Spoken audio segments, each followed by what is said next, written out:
Let's do this.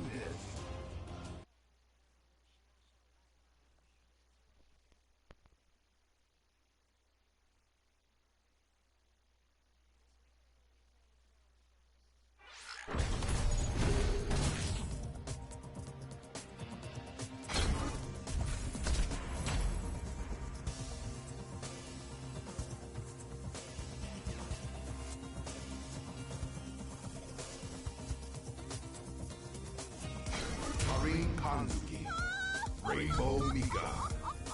バッチリ決めてくっすよ。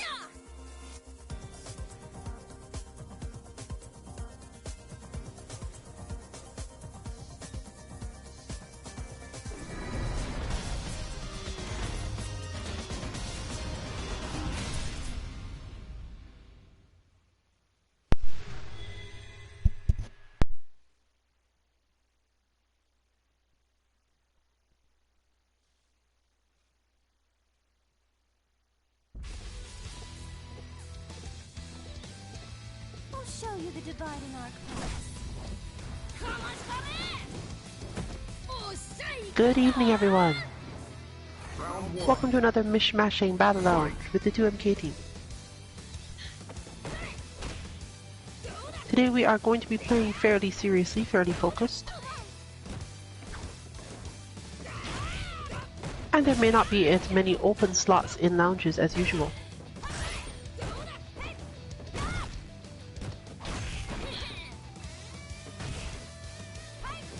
You can of course still join anyway, and especially today we expect that there will be more chances to play even though the lounge will probably be full, as not everyone will automatically be playing their turn whenever they can.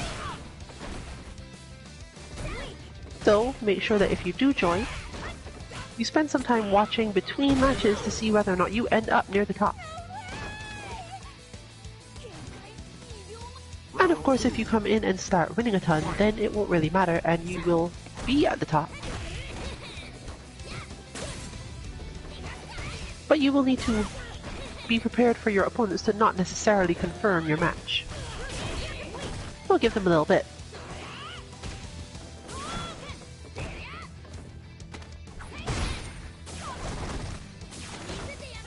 As always, this is an Atlantic Rim lobby.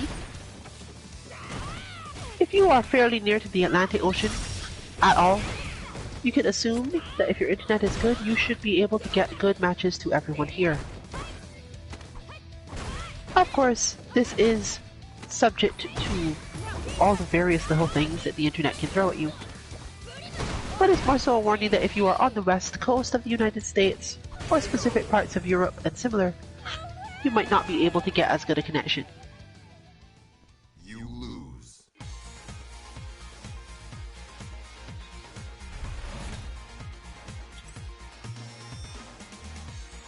I'll be talking slightly less today.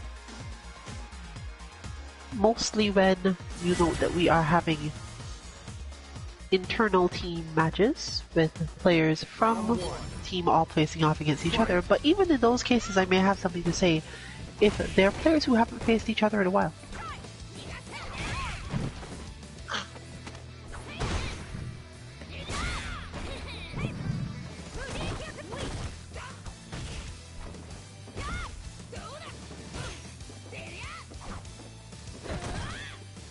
Last week's stream was partially supposed to be around the work on finalizing any things we might need to get in for our loot bot, but our loot player was not available. However, the character is popular enough that we did see some loot in casuals and so on during the week that followed. And we were able to verify that the bot is basically good as is for most purposes. Anything else is usually a matter of the player putting out more damage, which is not something we necessarily design bots to be good at. And confirmed a lot of my theories, even the ones I was a little less confident in, as to how players were likely to play Luke at the mid-levels.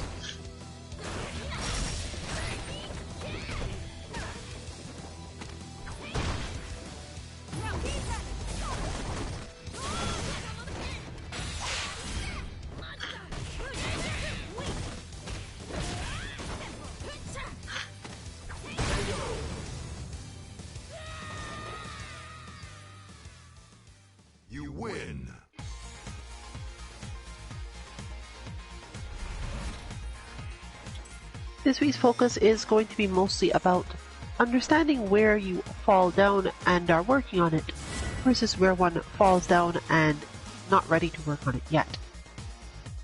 Round 1. Good opponents will generally take advantage of whatever you haven't worked on, or haven't gotten perfect yet. But obviously, you'd want to move the match in the direction of things you did do some work on, as you might be able to surprise them if you actually manage to pull off the reaction.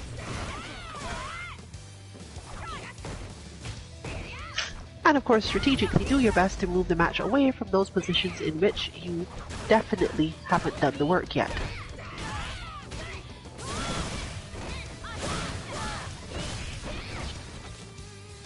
If that sounds like it's something you don't know how to do at all, then you're probably not the sort of person who has yet reached the level to be concerned about it. The majority of players online at the moment, at least the ones that we encounter, playing from the East Coast, in the online part of this game, don't spend a lot of time controlling the match themselves. They'll yield to anyone who tends to push a lot on it. With about 1 in 4, I think, in my experience, actually trying to play their own game instead of waiting on you. And that means, while you can definitely get stuck because the opposing player is spending a lot of time punishing mistakes you make, at least it means you get to choose which mistakes they get to punish. And of course, to work on not making the mistake part at all, depending on what it is.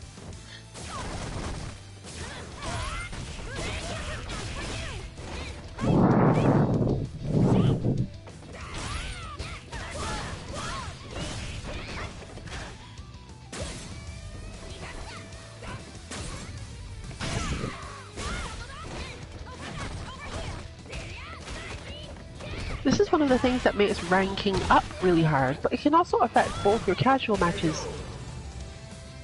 Simply because people are going to do this either way. And of course, when you're trying to get experience in battle lounges against stronger opponents, or even opponents who are necessarily equal level but just want to beat you more than anything else, it may be hard to show them that you know what you're doing in specific ways, and some people will in fact not give you that long to make it clear to them that you can do what you're doing.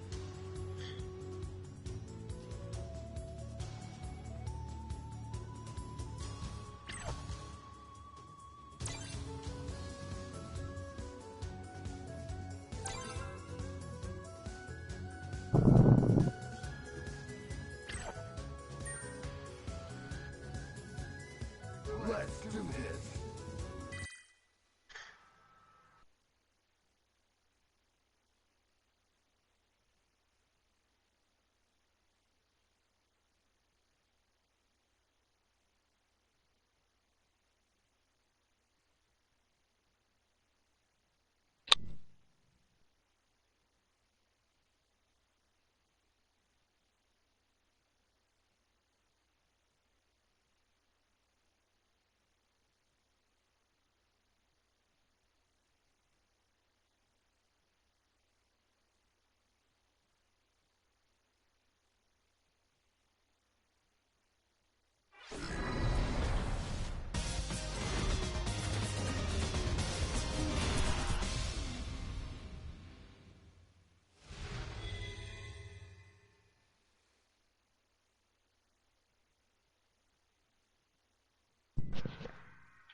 In terms of content for this week, we do intend to have our Roa bot for Melty Blood released on Friday, barring any very strange things that happen between now and then. But since the NF Duel and the King of Fighters are both available, or rather will be pretty soon,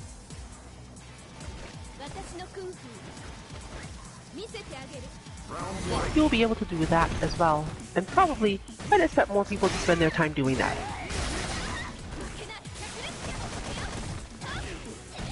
So there's a possibility we won't bother.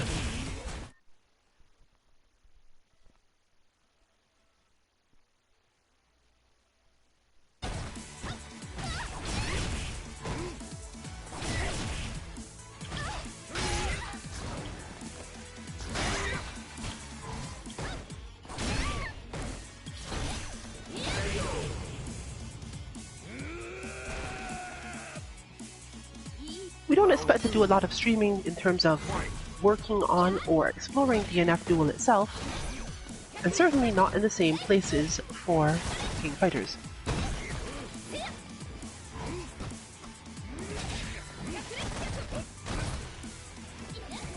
But we do have a different set of characters available this time within the King of Fighters beta that is supposed to be coming up. And we'll be able to go from there to figure out what will actually be possible in terms of bots, if they've changed anything. We definitely got some options for them,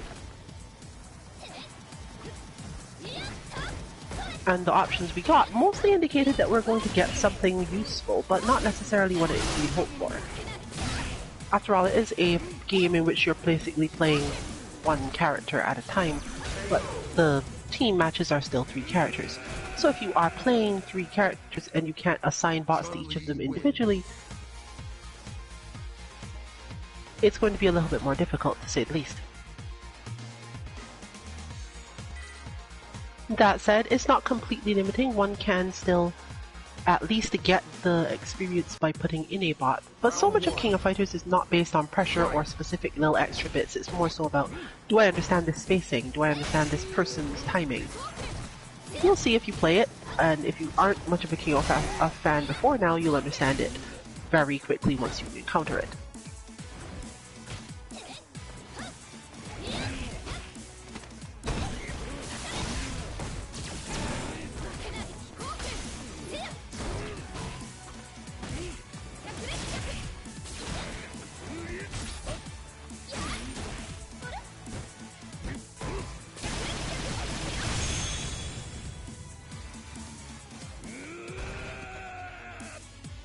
Out of the stage. Round 2.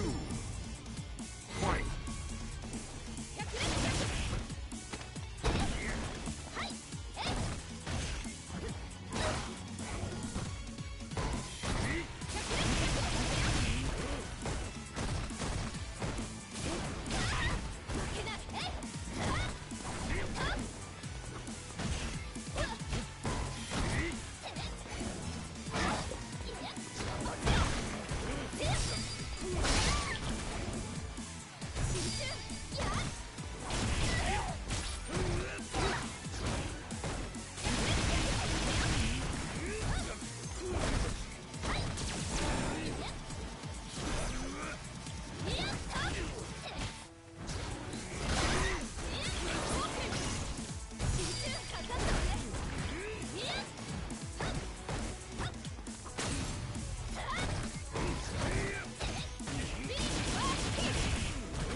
Chun-Li wins.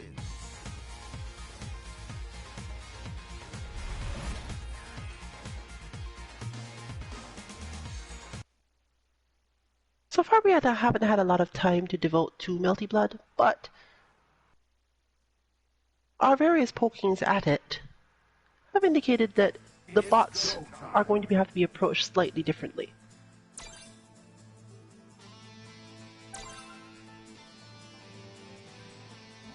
It does follow the Under Night system of clearing them when you log out, but they're not necessarily hard to input. In fact, our first 2 prototypes for Roa and Noel are very easy to input. Noel is less consistent though, so we're more likely to release the Roa bot simply for that reason. Chun-Li. 行くわよ。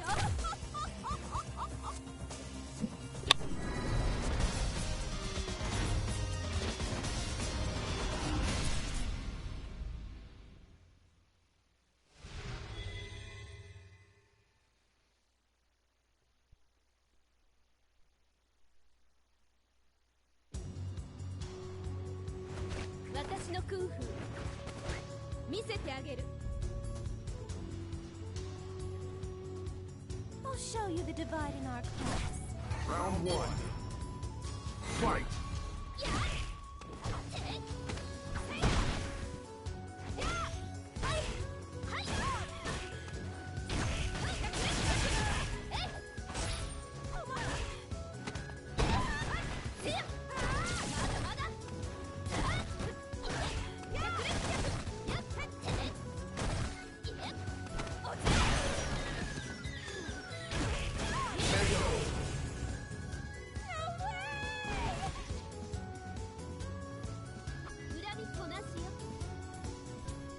Round 2. Fight!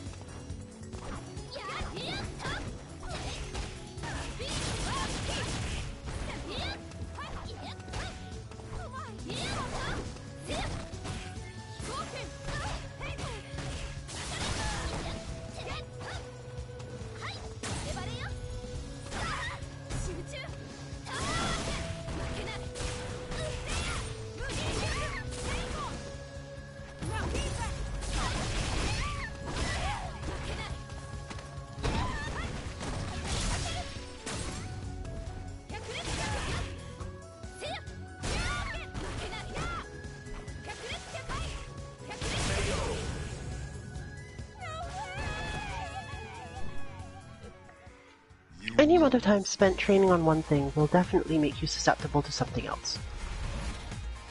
This is generally the way most modern fighting games work, simply because taking one approach to strategy means that you will generally change the way you think about the game, and other people who use a different approach or who counter that approach will at least put you under higher stress. So whereas my general concept of this game is very close range things or very deceptive spacing, which I basically just get to do as I like, things become more difficult as soon as my opponent has control of spacing, generally achieved by being aggressive in a way that I'm not prepared to counter.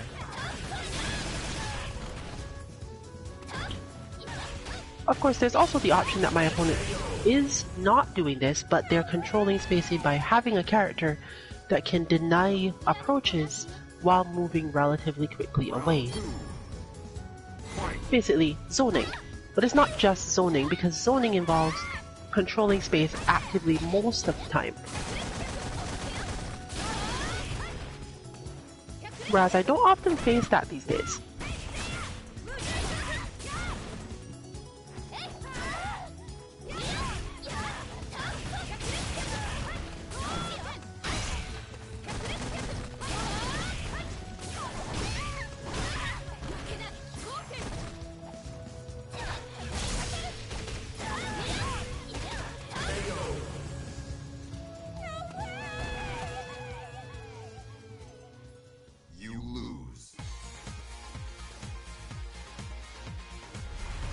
But it's not always the best plan to just counter whatever your opponent is trying to do. Usually because people at higher levels have a first strategy, and then they have a second strategy that is based on you countering the first. In fact, in many cases, as we've often discussed on these streams, the idea is entirely to play the first strategy that will prevent your opponent from using their most annoying possible one. It doesn't necessarily even matter whether or not the player tends to use that one. Just starting with that strategy when you've got nothing to lose can be a good thing to do overall. Once your opponent is pushed out of their most annoying strategy into one that you probably aren't as annoyed by, the shift is then to figure out, how do I beat the new one I've caused?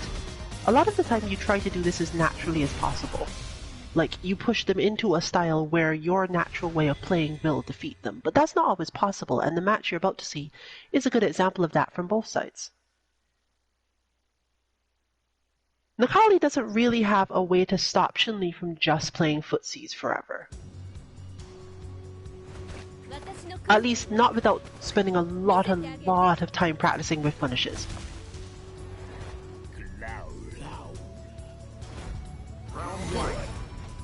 You can keep her blocking for a long period, but you can't necessarily get anything out of this the way you'd want to.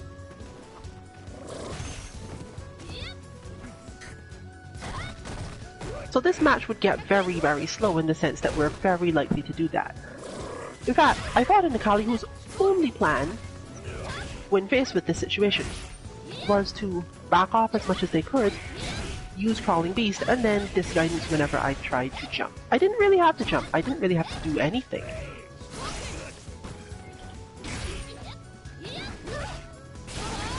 If you're good at teching throws, for example, this matchup isn't terribly hard on the Nakali side.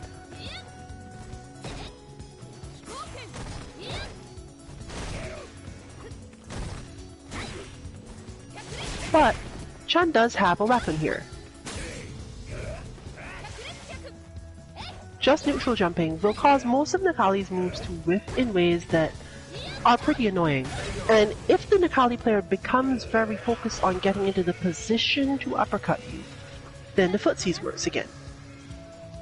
Similarly, doing it doesn't even do that much damage, so you don't really care. All you want is to not have to deal with whatever Nakali wants to do at that range. The range is so advantageous to Chun-Li at the point where she just keeps doing this, that it's almost impossible for Nakali to approach normally.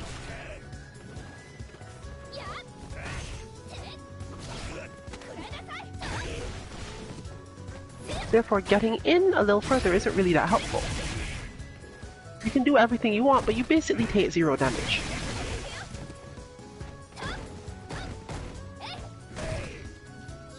Or you trade, and other things. This isn't to say, oh, there's nothing that beats this, or most characters face this, or most of the colleagues face this and just can't handle it. You will get bodied at higher levels for doing this. Because there are so many ways that you can be defeated for doing it too much. But if the thing that annoys you the most is Nakali doing a specific thing in footsies, and you can just avoid that happening, then avoid it. Force the Nakali player to play differently, so that you can more naturally handle what they want to do. The main thing to never do is to get too caught up in what exactly your opponent is likely to do.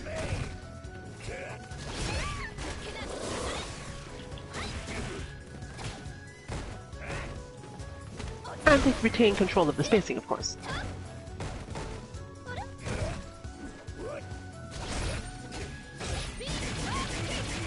The opponent that doesn't recognize that's what's happening will find themselves in much more trouble. So, while it is important to understand your goal. For example, right now I'm not trying to dodge Nakali moves by jumping. I'm trying to create a spacing that I like and keep it going. Which is why I don't always take an action when I'm in the first position on the screen when I'm jumping. The taking of an action isn't the point. I'm not necessarily assuming my opponent will definitely do something.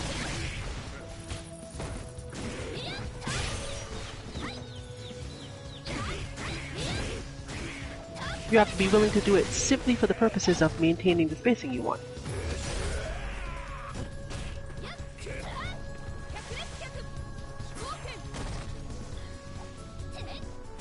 Like that. I was thinking about the Kikoken. Then my opponent walked forward and I thought, But then they walked back to her again enough to go, okay, wait, maybe you will actually disc guidance and maybe I can throw the ES Kikoken. You don't have enough health to survive it, so this is my win condition now.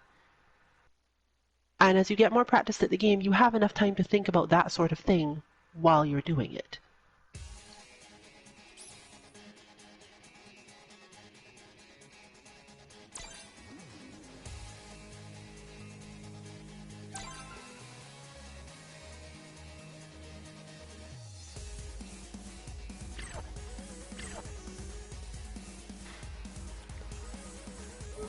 This match is generally much harder to do that in, not because of the characters.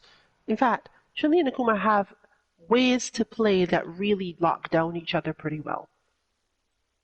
But both of them are based on being a very precisely spaced defensive. You can definitely find matches online of this. Even when they play footsies, it's relatively defensive footsies, trying to make relatively big confirms. The thing is that neither player in this matchup that you're about to see likes playing like that for any length of time. But that doesn't mean you're still not going to see something. However, we are unlikely to start off by trying to counter the other's main strategy, because the main strategy is the thing we enjoy fighting. It just comes over time because you kind of have to, and that's in a way very strange. I'll give an example as we go though. Neither of us likes to play too back off defensive in this space, but backing off is required for the match to make sense. Otherwise you really won't know what's going to happen and you're going to lose control of it and end up in too many scrambles.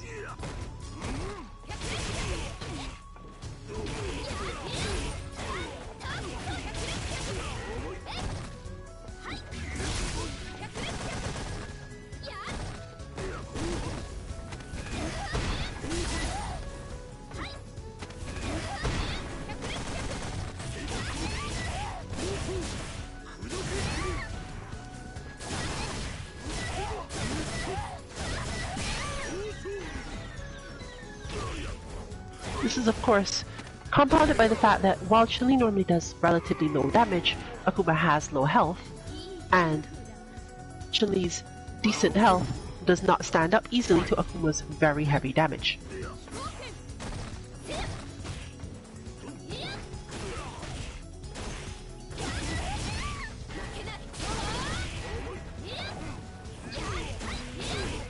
So we're both likely to take a lot of risks that are definitely going to get us into trouble. A defensive enough opponent will be waiting for them, and while you can't always just be on offense, after all, why would you be on offense when you've already taken a ton of damage and aren't doing anything in particular anyway? But you'll still get moments like that.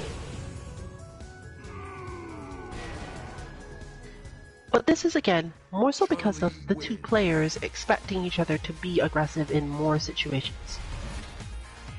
And it's actually part of our training against each other to make sure that we aren't always like that, because to have one of your training partners play a character in only one style all the time can be a definite negative to you.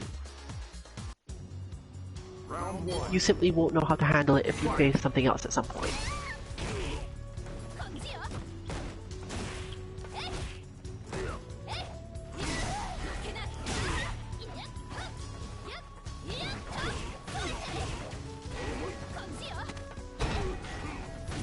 However, it's still necessary because, for the most part, Suntier is where I test most of my does this work spacing systems, and similar.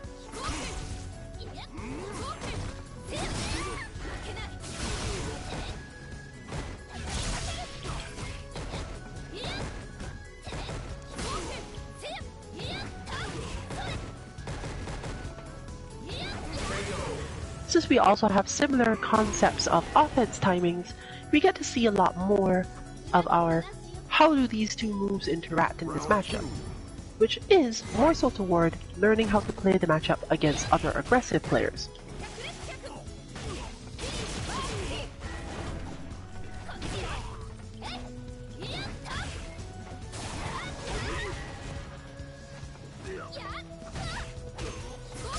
You can guess that in Guilty Gear the Slayer vs Jam matchup looks about the same as this.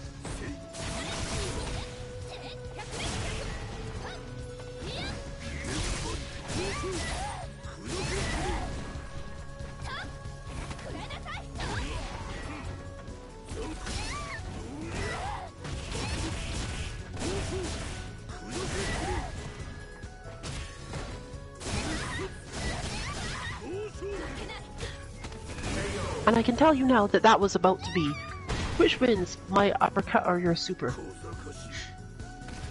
Final round. Fight.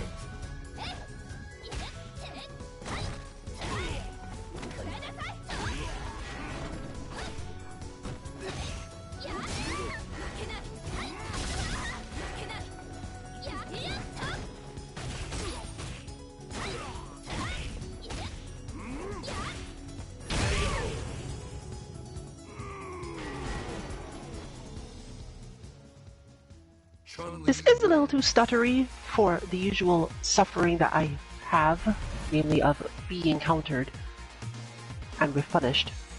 But the whiff punishes don't generally do enough damage, nor are they easy enough that I would necessarily have not done the things I did there. which is why I get uppercut all the time.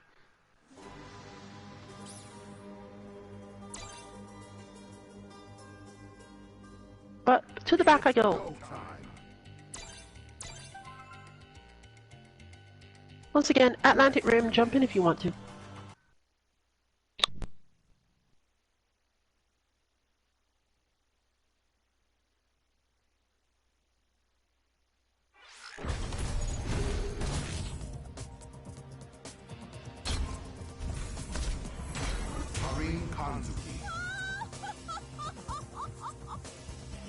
Rainbow Mika.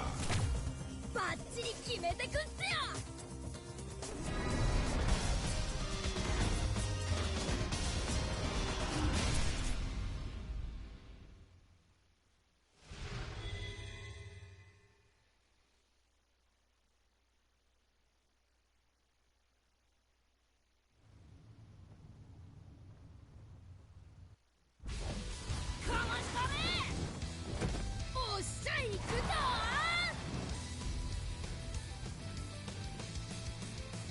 Round one. Fight.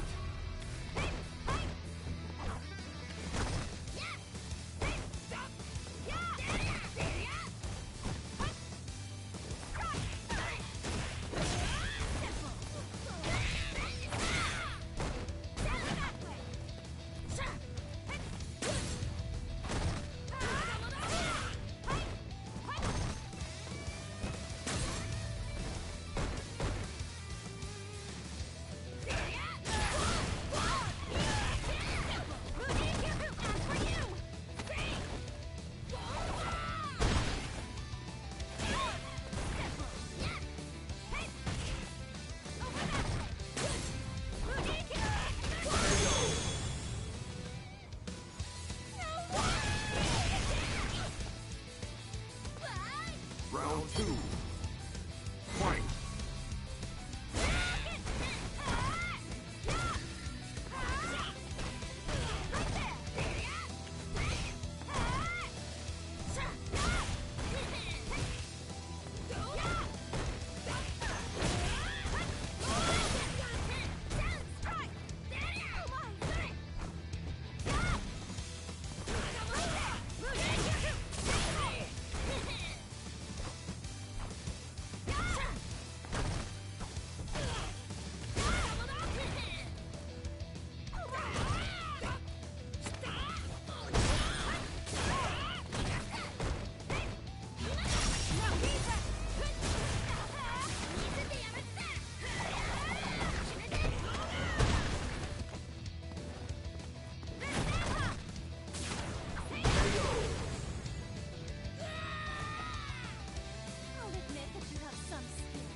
Final round.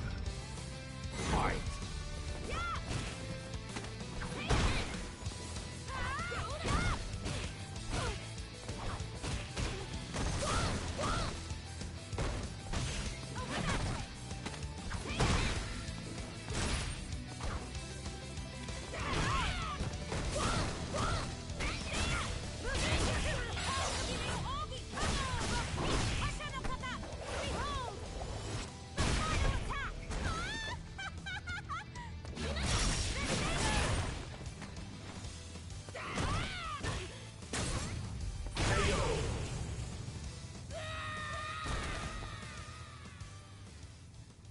You win.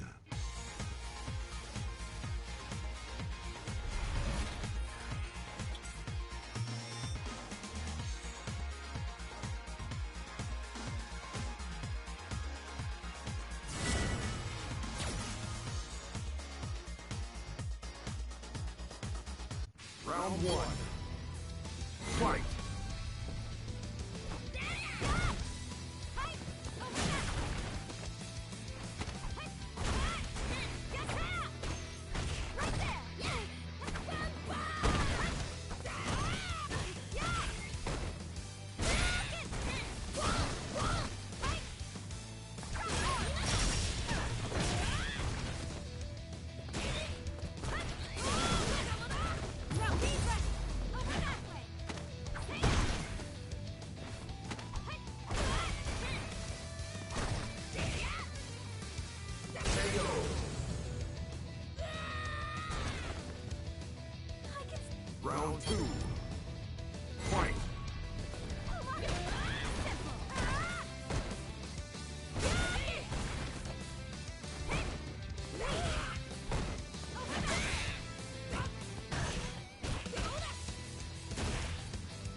to miss.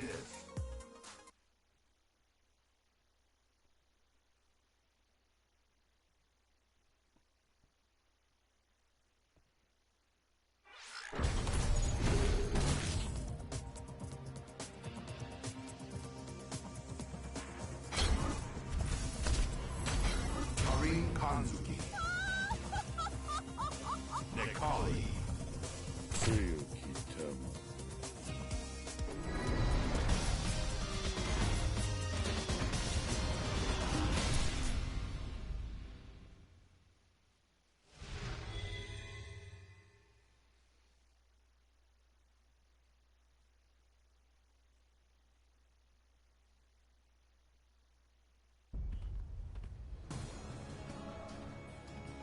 I'll show you the divide in our class.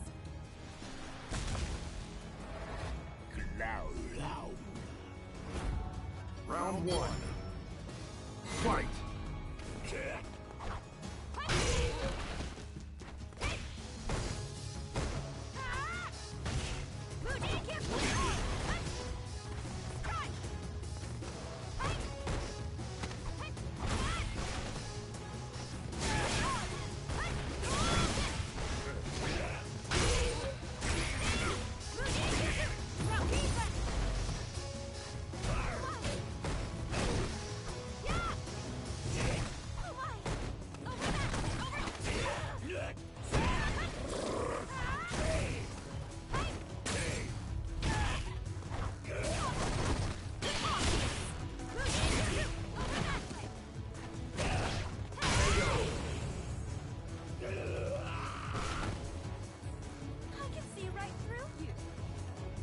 Round two. Fight!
Final round.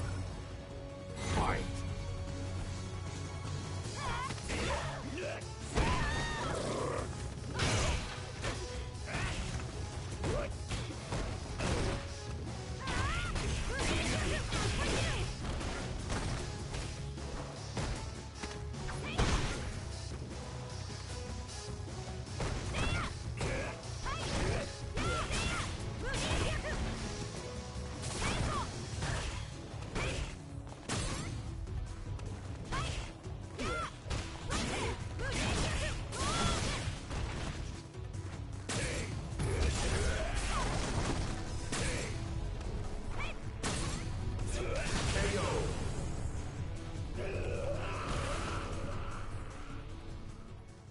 You win!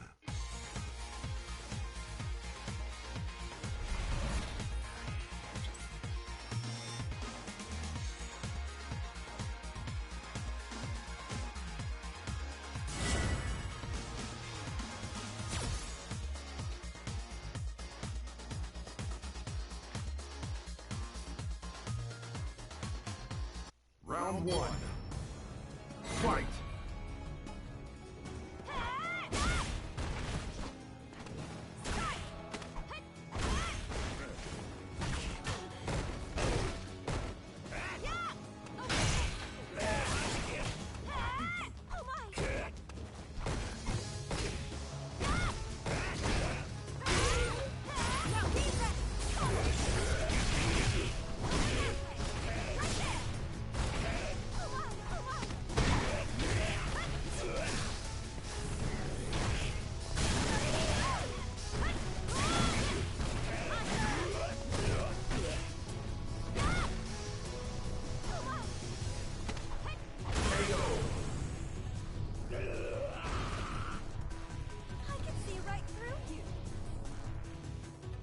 two. Fight.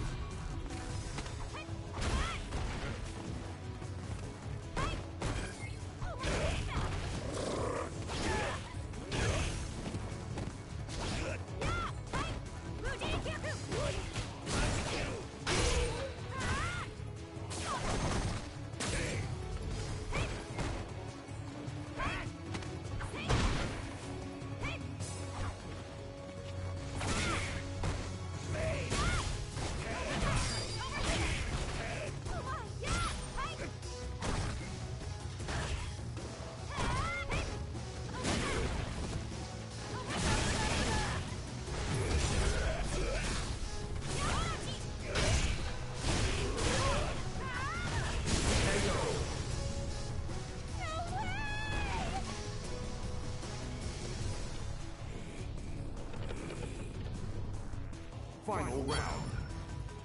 Fight.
You lose.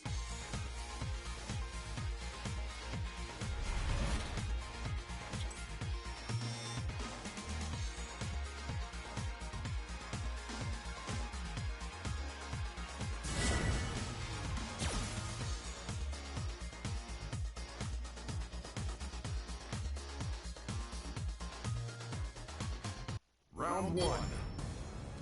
Fight.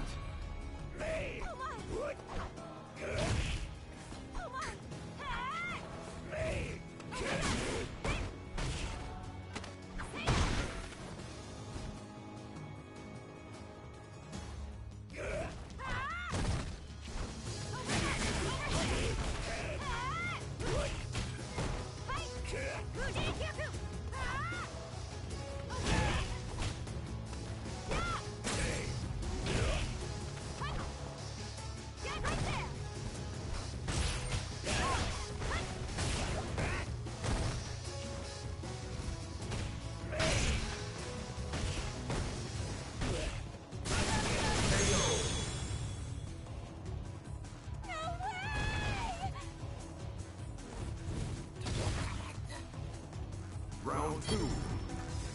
Fight.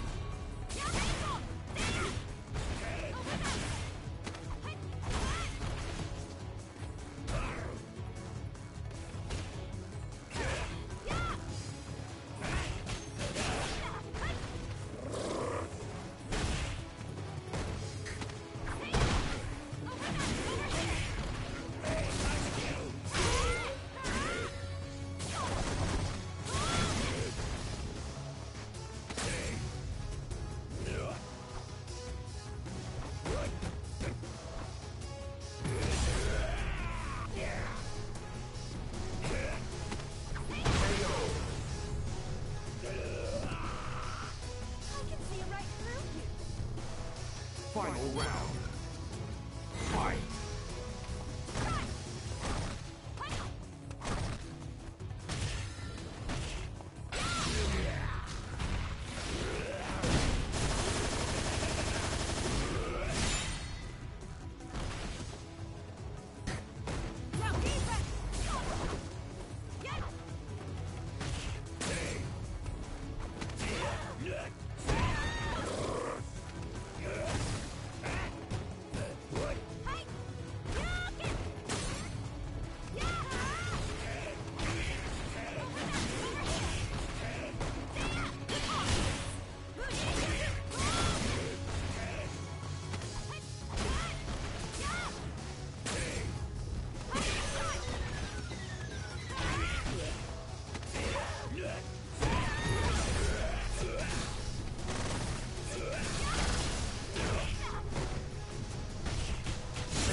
Well, that was an unexpected ending to that.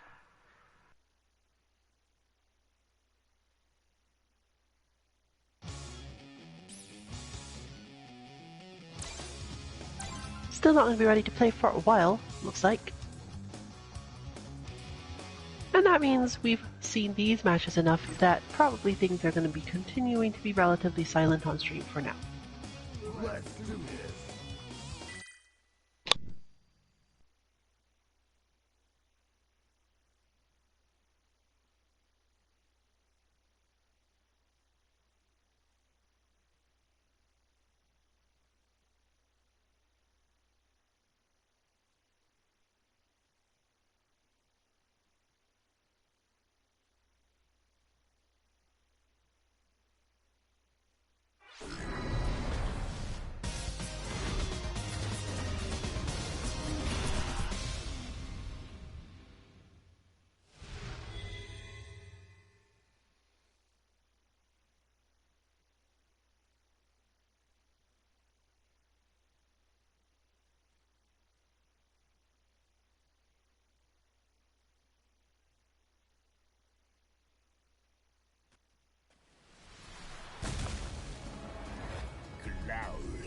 Round one.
Round two. Fight.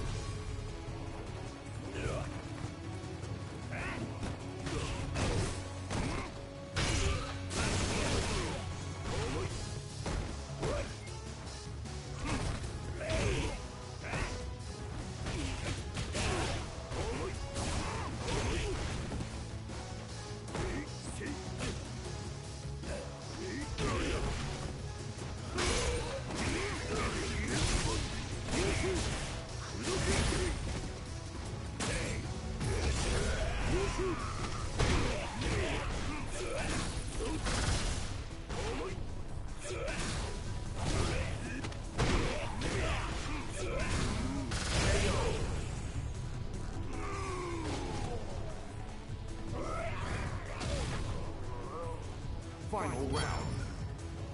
Fight.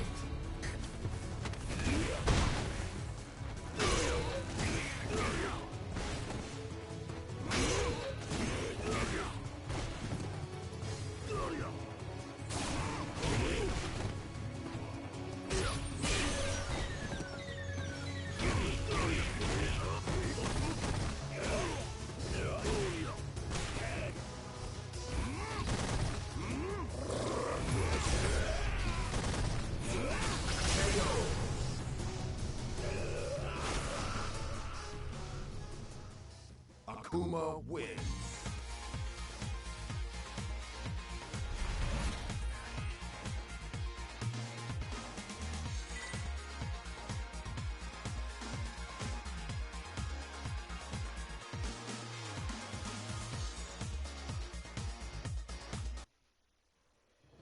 Round one. Fight.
Round two. Fight.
Akuma wins.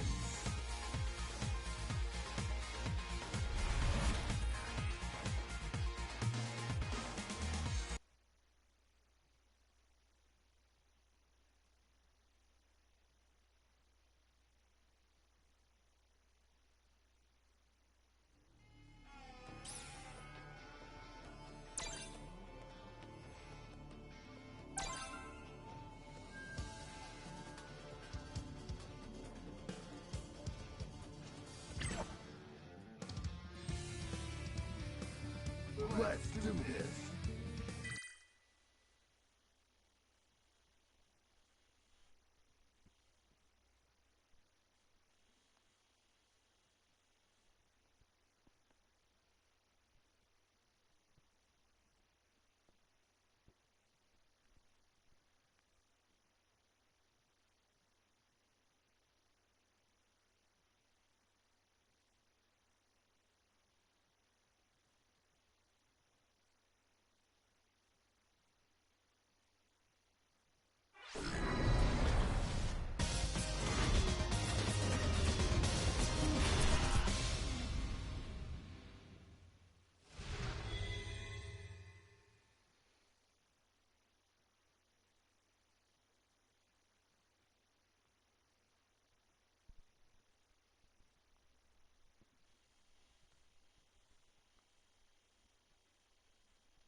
Round one.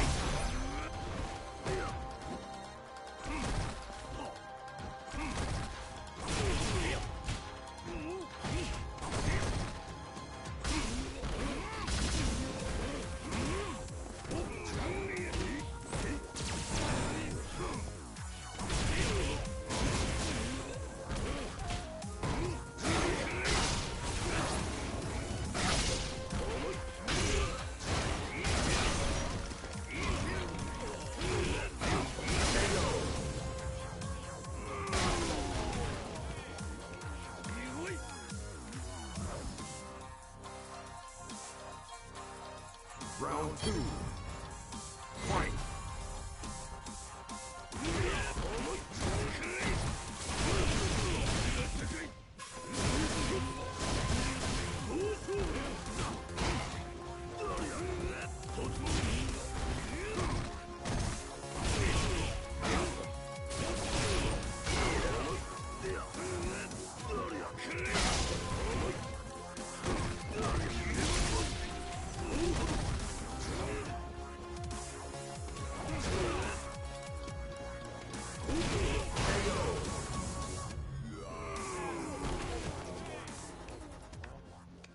And Bison wins.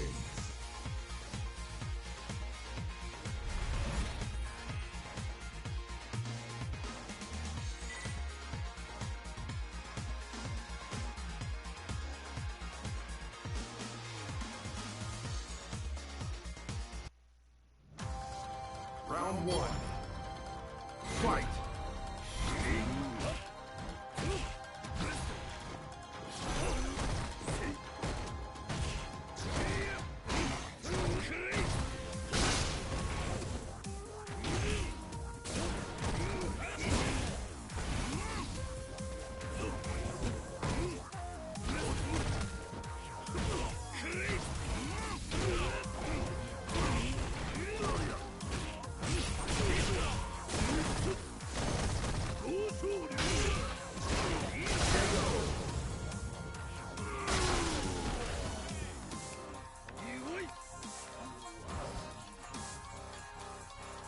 Round two.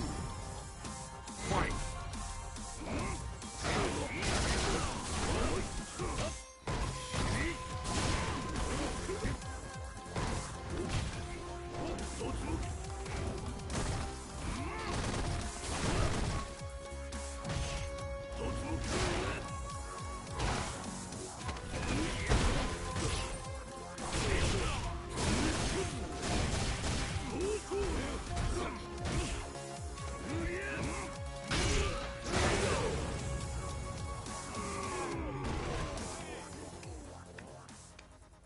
Bison wins.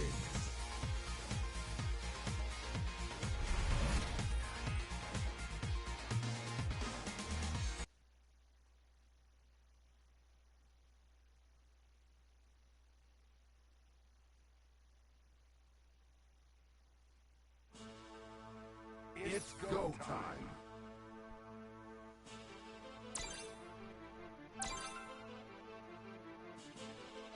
Let's do this.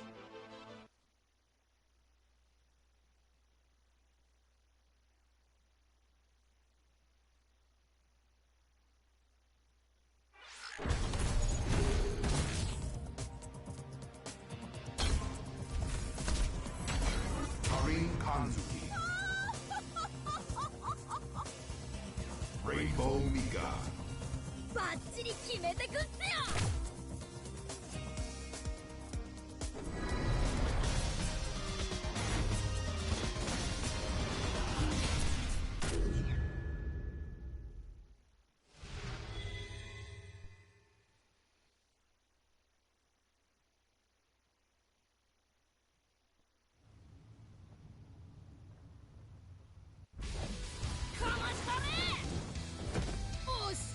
Round one. Fight!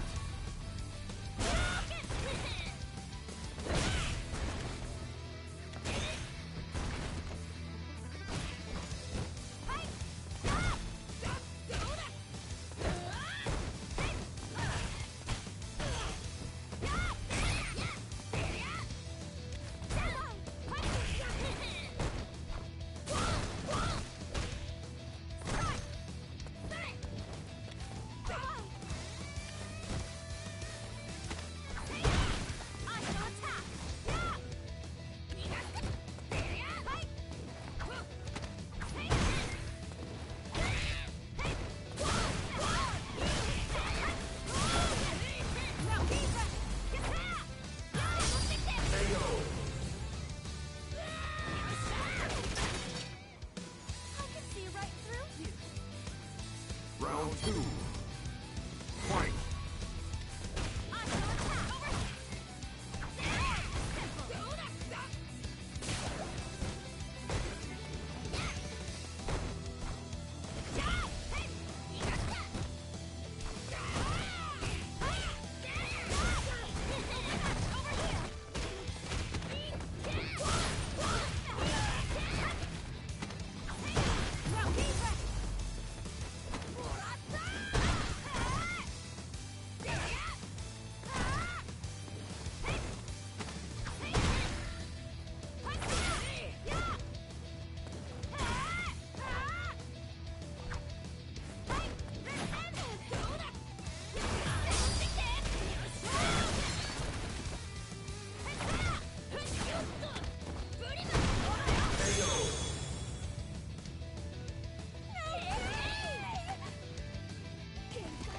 Final round.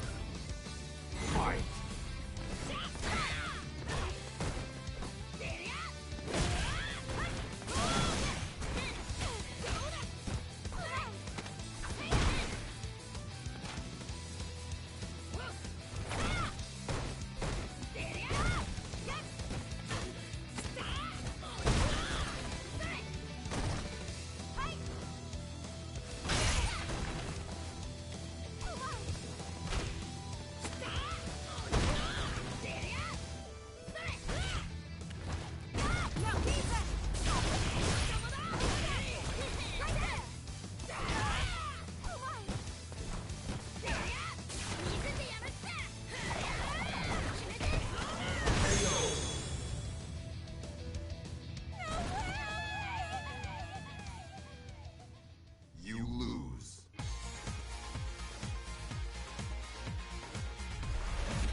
Round one.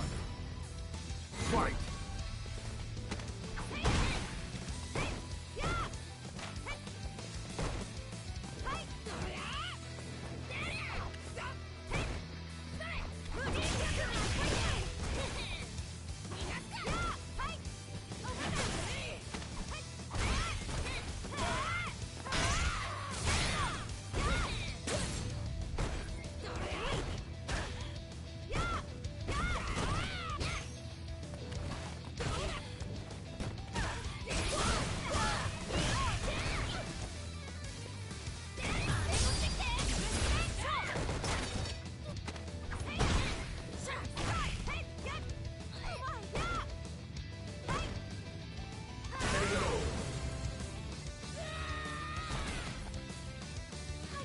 Round two.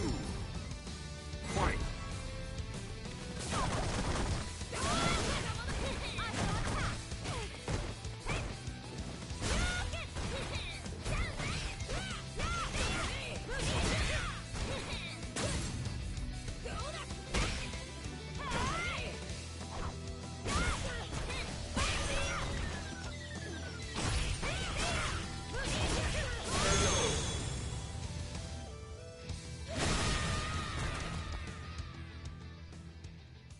You win!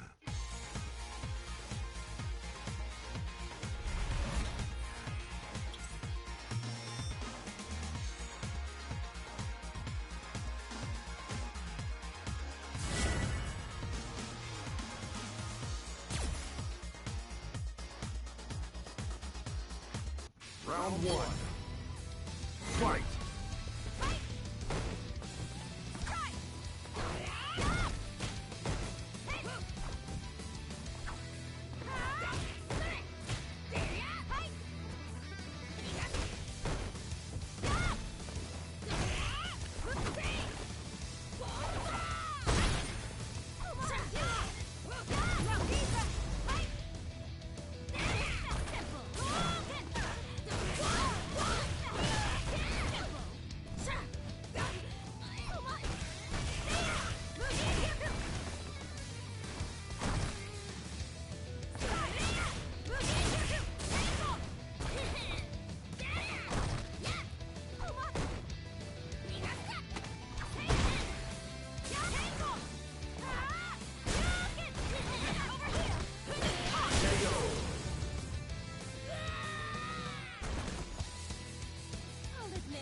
Round two.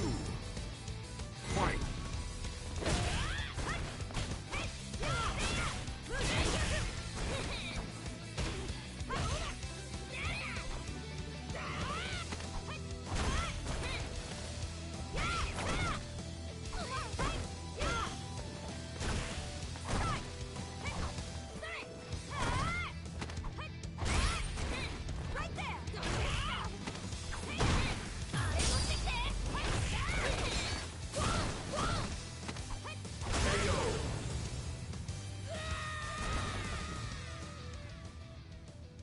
You win!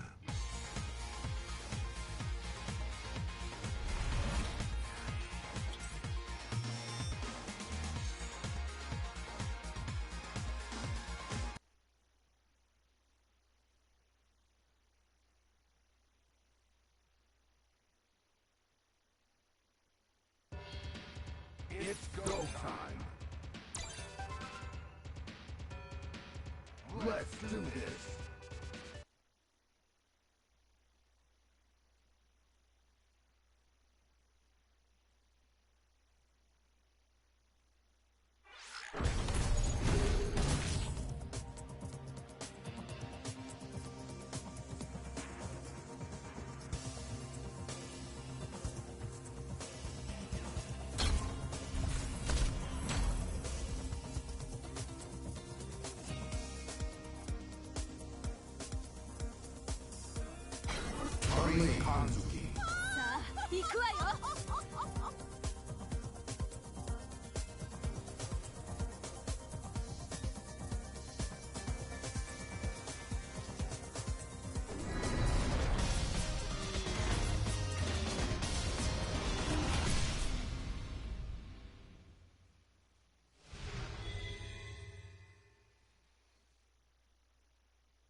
show you the divide in our class.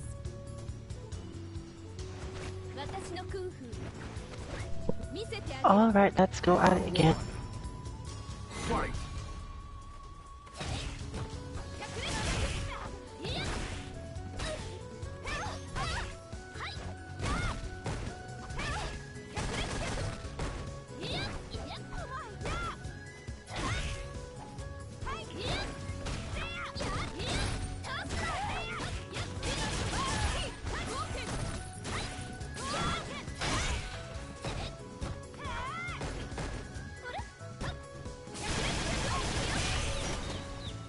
It's almost done.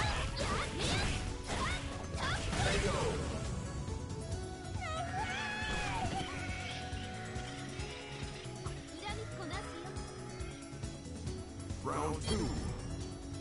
Fight!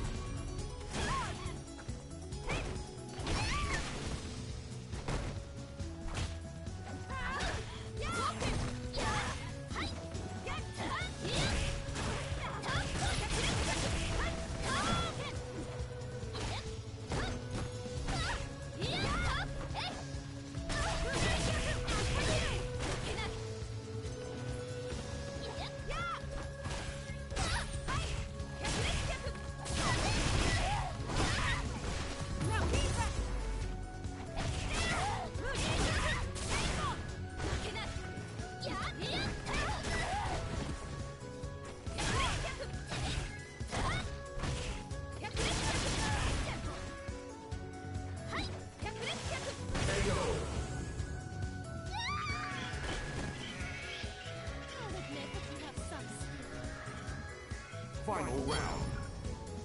Fight!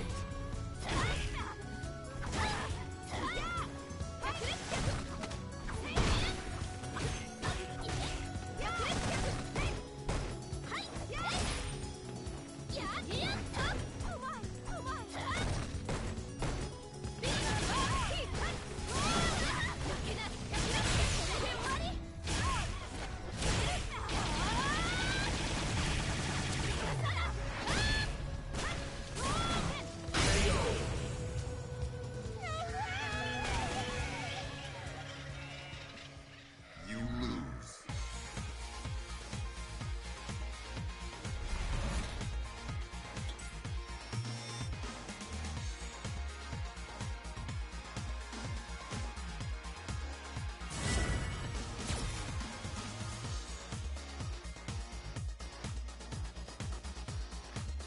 Round 1.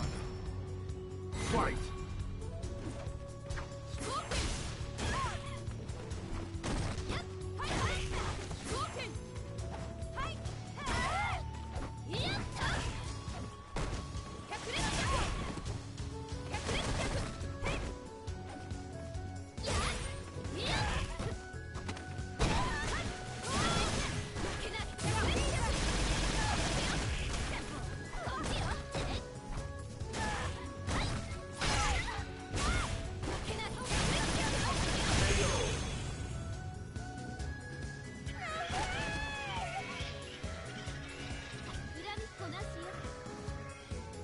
Round 2. Fight!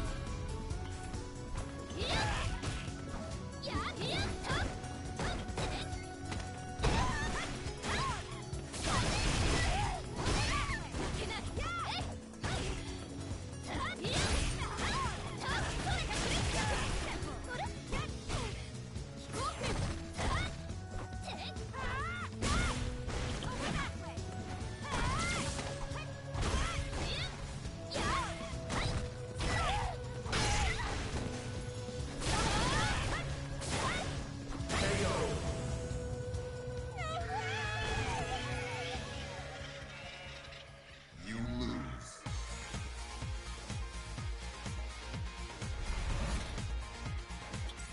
Sometimes, depending on your opponent's rhythm, it doesn't make sense to stop them from doing what they're doing.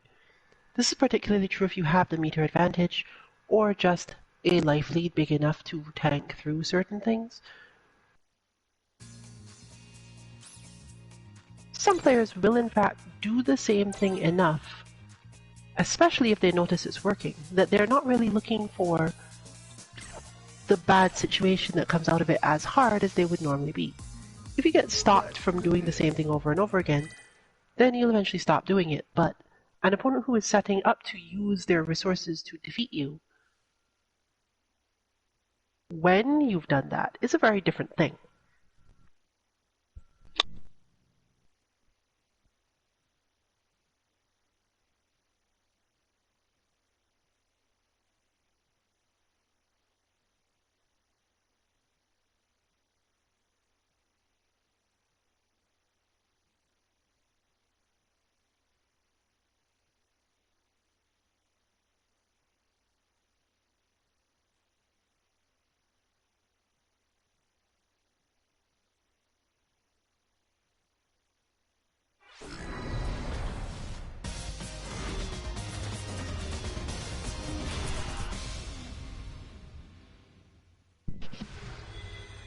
Which honestly brings us back to the same Nikali match.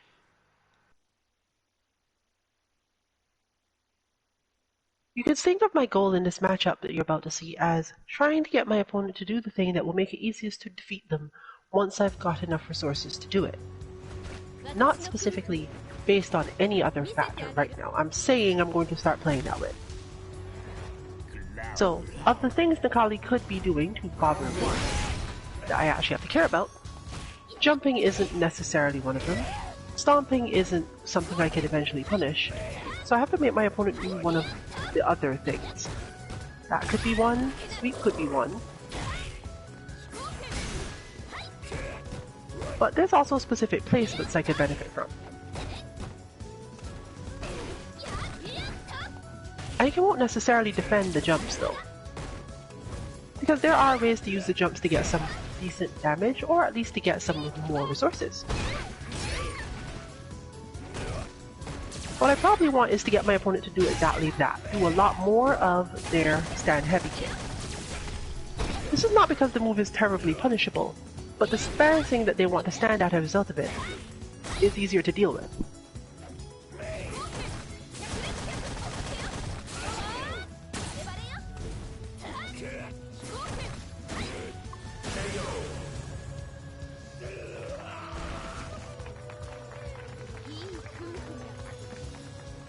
Round 2. Fight.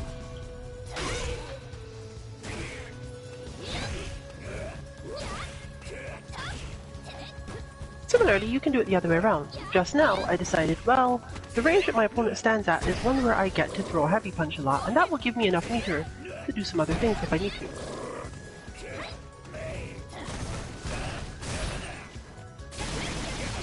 Same thing here.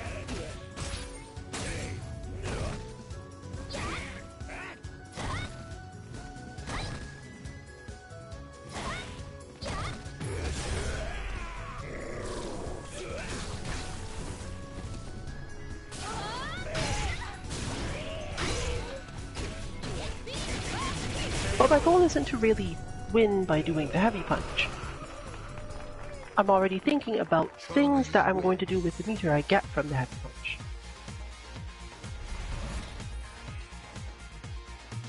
And those can be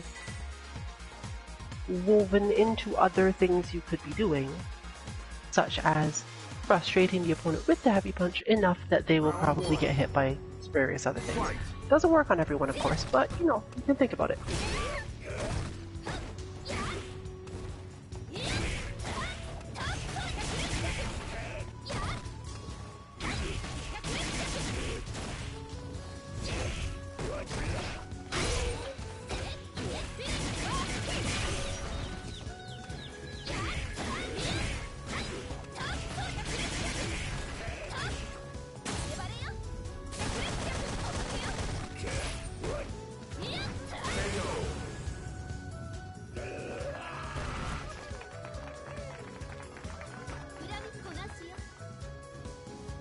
Round 2. So now I've got meter. What do I want it for? I could use some more, so I could play as if I'm trying to get more meter by hitting more heavy punches.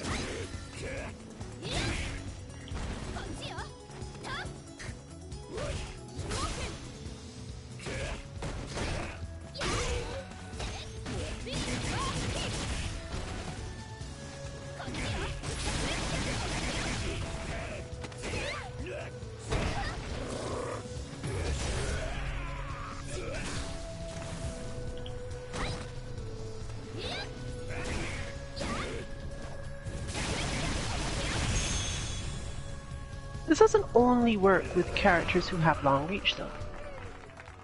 It also works if you have evasive hitboxes or know how to really time your fireballs. If your character has none of these things, you're usually on the other end of it, and you spend more time trying to condition your opponent to throw out things that you could counter, but your resources are required to counter it. This is obviously harder, and you'll struggle quite a bit more in general if you do this, but it is worth learning at some point to just with punish or EX grab or any number of other little bits in there. Let's do this.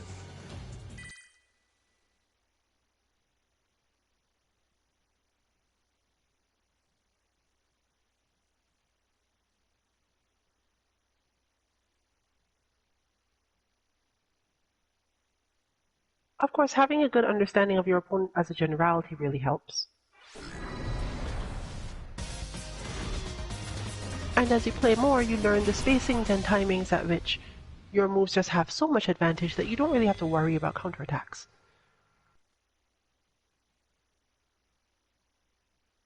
That is an advantage that the player of a character carries with them for a very long time in this game, until the opponents they start to face are either really familiar having fought many times, or the sort of people who've had time to touch every character and learn some nitty-gritty stuff.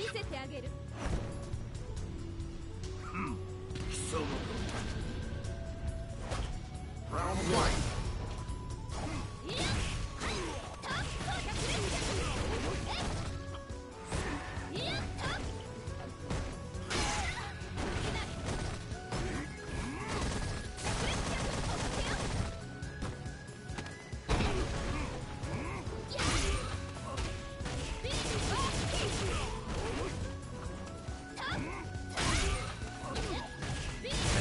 Dodging counts as nitty-gritty stuff.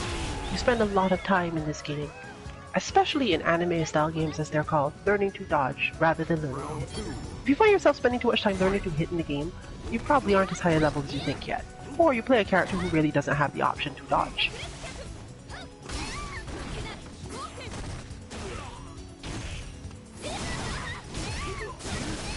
This is actually partially why players who spend a lot more time not attacking do well at first, because they're never taking the risk of figuring out, can I dodge this?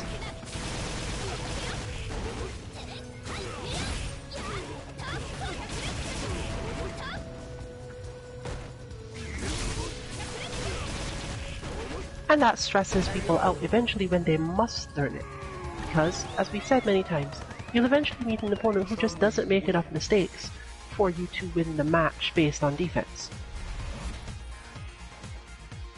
Even the most powerful output characters will eventually hit a level where the opponent simply doesn't need to make enough mistakes for it to be a problem.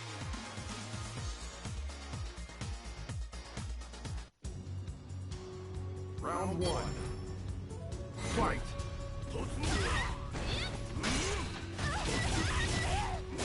Pressure will, however, save you in these situations more often than not, thankfully.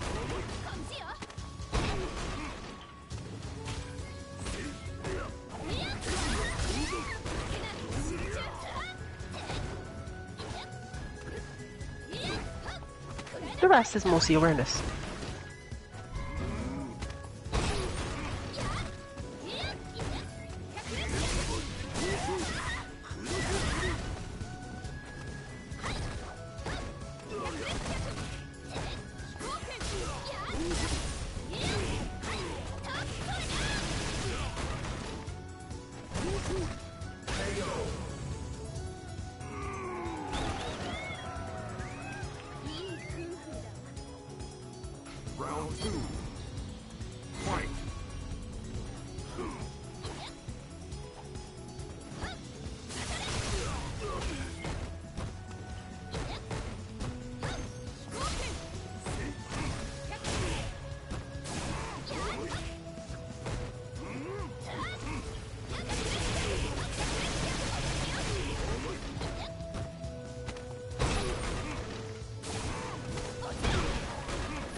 It's also important to not make your intentions too clear, but explaining exactly how that works is much harder.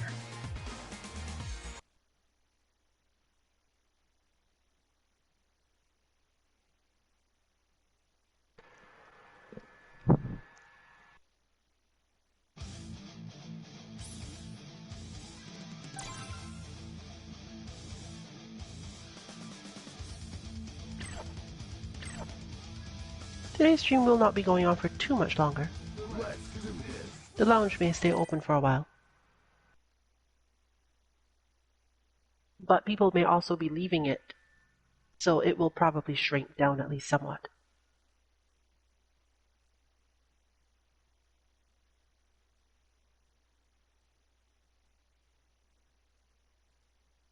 Not what I expected to see.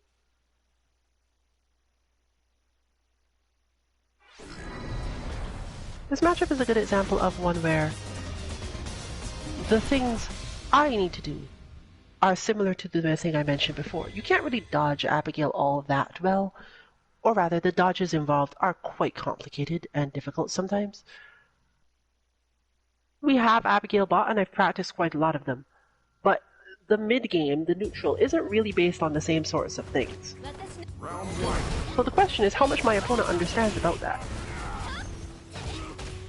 Therefore I should try to get myself a bit of a life lead while I can, because otherwise, like I said, you can't really dodge.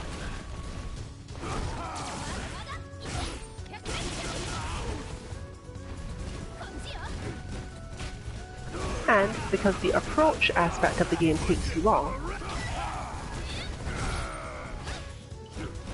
you can end up doing this. I'm still not sure whether I can actually do that or not online. You can learn to throw that move, but I'm not sure whether or not the lag will cause it to change if I'm playing online.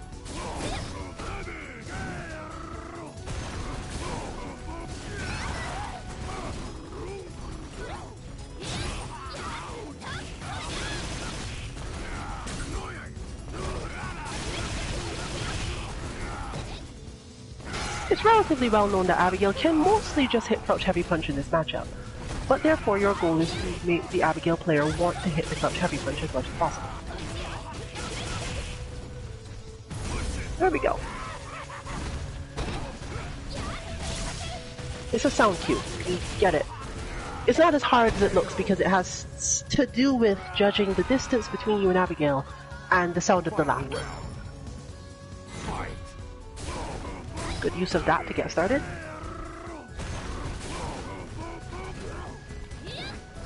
Like I said, can't dodge.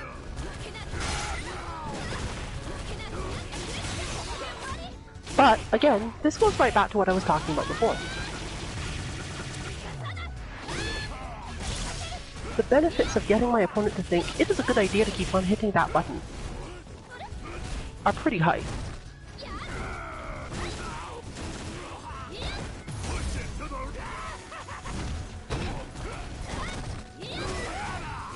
Can't do it that time. That one would have worked, but it relies on something else. Because you can't... Again, the Abigail player can always time it so you basically have to put up with their stuff. Simply because you don't have enough timing to actually input the throw. But that is usually when your other counters to the move will work. Chun doesn't really have other counters to the move, so usually I just let it hit me because it doesn't necessarily do as much damage when it's been set up so that you can't throw it.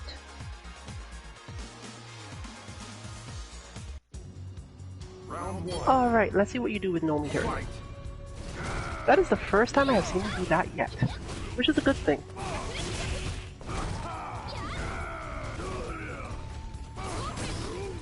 That's not actually the counter to that either, but this player seems to have a style that means that the standard counter I use isn't a good idea.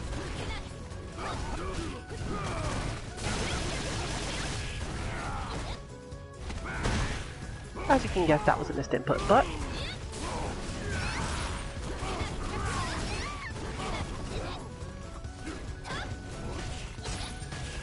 But no, don't worry, despite what you might think, is not actually that bad in terms of like how much.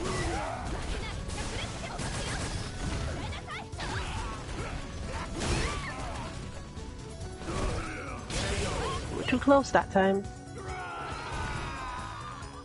It's not actually so laggy that this is a problem. In fact, I wouldn't really say it's laggy in that way at all.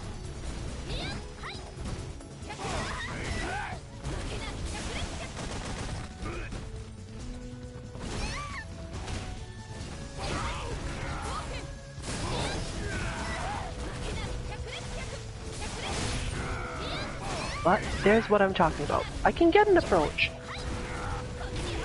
but understanding which aspects of the approach will work every time is a different matter.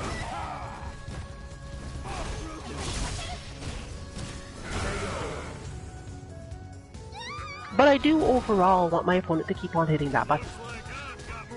If I were in a tournament, it would probably give me a setup to eventually just win.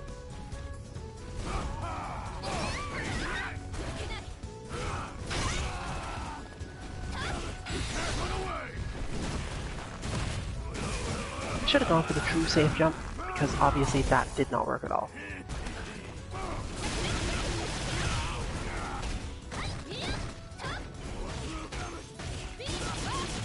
Now I'm counting on the you ran out of meter problem.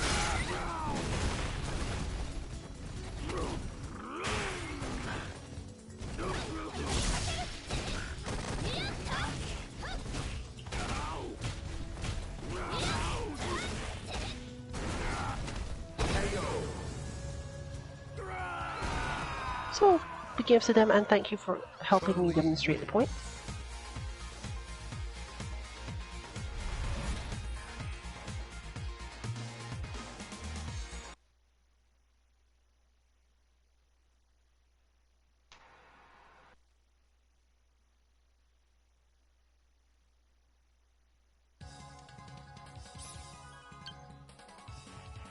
Working through the tactics of any specific thing is important. But if you find yourself unable to think through the full tactics for a situation, that's the sort of time you need to spend some time rewatching matches.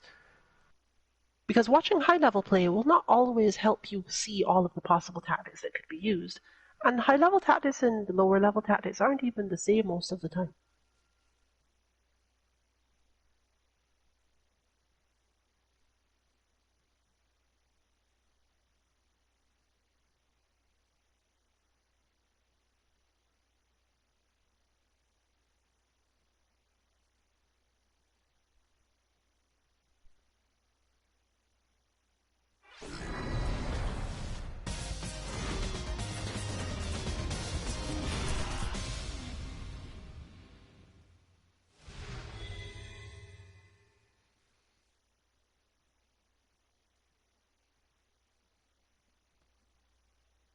Ah, the correct stage.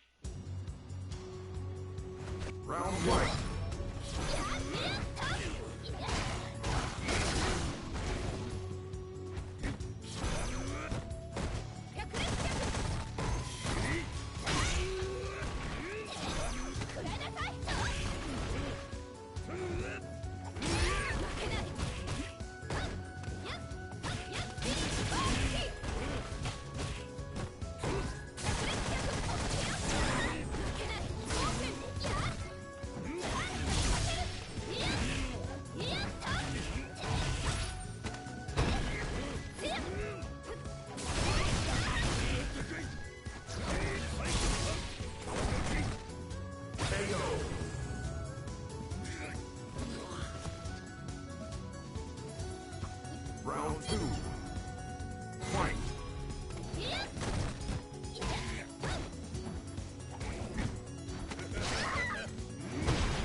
Final round. Fight.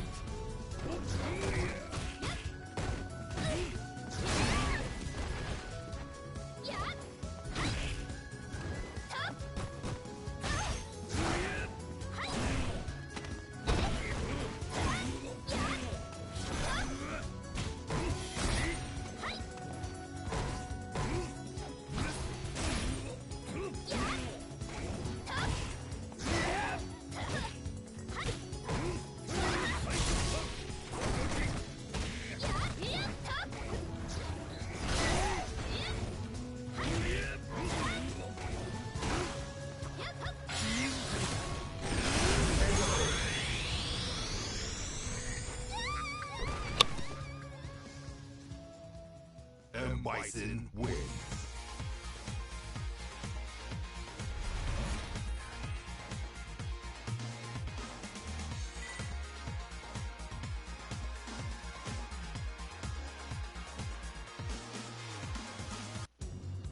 Round one. Fight.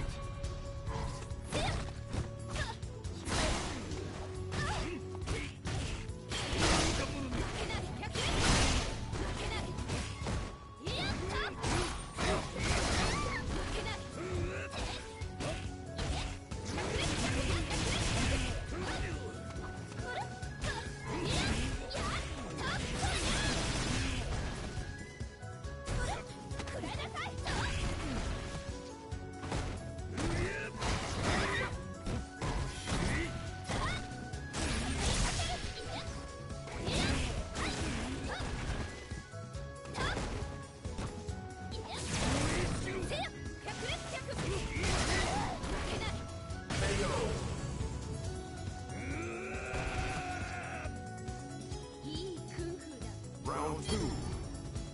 Fight.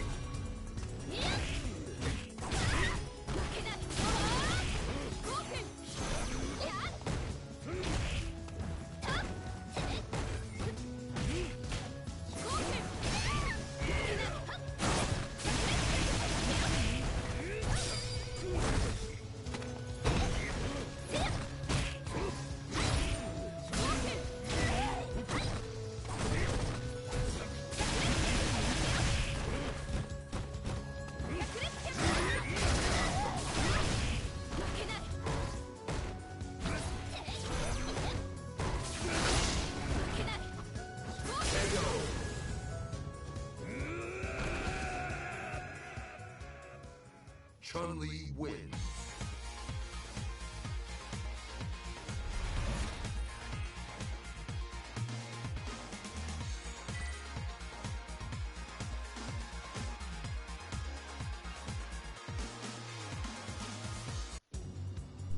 Well, this one does drag on, therefore it was probably the last on-stream match of the night.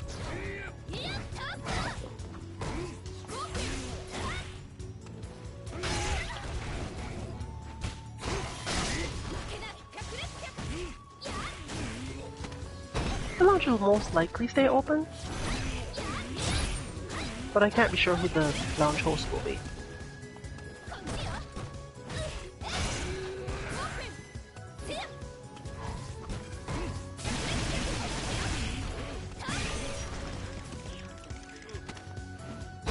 So take a good look at the names when we do close this up so you can know the sort of names to look for. You won't see mine, as when the lounge ends, I'm most likely no longer in. When the stream ends, that is.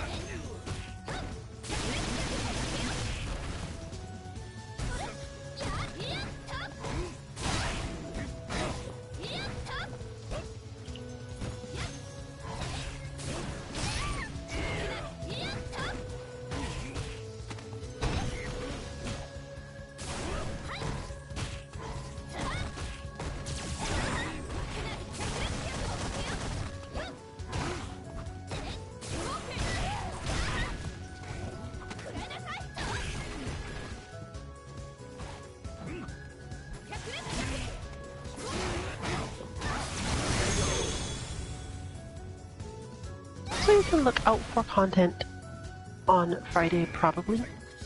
And I'm not sure if we'll have anything midweek because it is the end of the year and we don't usually.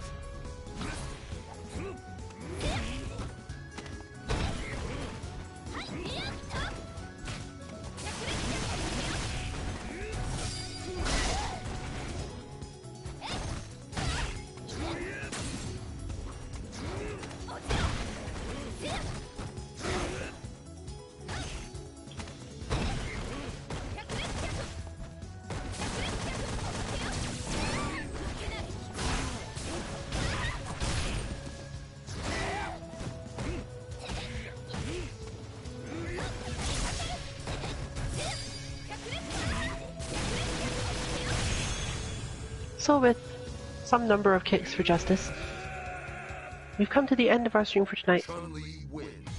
You can find all our bots at 2-mk.org and information on when we are streaming at our Twitter 2_mk_FGC.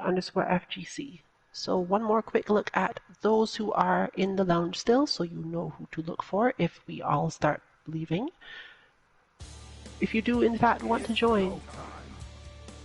But for now, this has been Rillian, 142MK. Good luck with your training and good night everyone.